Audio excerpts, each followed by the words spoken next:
এই ইয়াশ, তুমি টেলিভিশনে আসছো?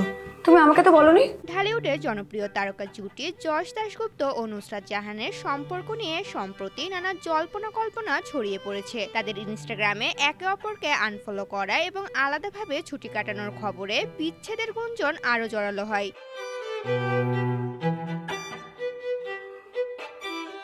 তবে এই বিষয়ে মুখ খোলেন অভিনেতা যশ দাশগুপ্ত। বুধবার সকালে যশ ও নুসরাতের বিচ্ছেদের খবর সামাজিক যোগাযোগ মাধ্যমে ছড়িয়ে পড়ে। তাদের জীবন দর্শনমূলক পোস্ট ও আলাদাভাবে ছুটি কাটানোর ছবি দেখে ভক্তদের মধ্যে নানা প্রশ্ন তৈরি হয়। ইনস্টাগ্রামে একে অপরকে আনফলো করার বিষয়টি এই গুঞ্জনকে আরো উস্কে দেয়। সকাল থেকেই ভুয়া সংবাদ সোশ্যাল মিডিয়ায় ঘুরে বেড়াচ্ছে। এর পুরোটাই গুজব ও ভিত্তিহীন। ওয়ালটন আবারো মিলিনিয়ার অফারে ওয়ালটন ফ্রিজ কিনে আপনিও হয়ে যেতে পারেন মিলিয়নিয়ার। মিলিনিয়ার ছড়াছড়ি দেশ জুড়ে, এটা শুধু ওয়ালটেনই পারে।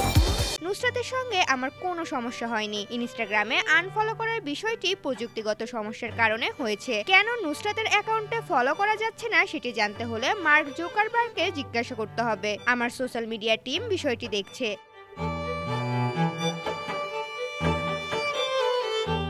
নুসরাত জাহান বর্তমানে ছেলে জিশানকে নিয়ে পরিবারের সঙ্গে দার্জিলিংয়ে ছুটি কাটাচ্ছেন। ইনস্টাগ্রামে তিনি পাহাড়ের মনোরম দৃশ্যের ছবি ও ভিডিও শেয়ার করেছেন। অন্যদিকে যশ দাশগুপ্ত তার প্রথম পক্ষের ছেলে রায়াংশকে সঙ্গে নিয়ে থাইল্যান্ডে ছুটি কাটাচ্ছেন। সমালোচকদের বিচ্ছেদ গুঞ্জনকে গুজব বলে উড়িয়ে দিয়েছেন যশ। তিনি স্পষ্ট জানিয়েছেন তাদের সম্পর্কে কোনো অবনতি হয়নি।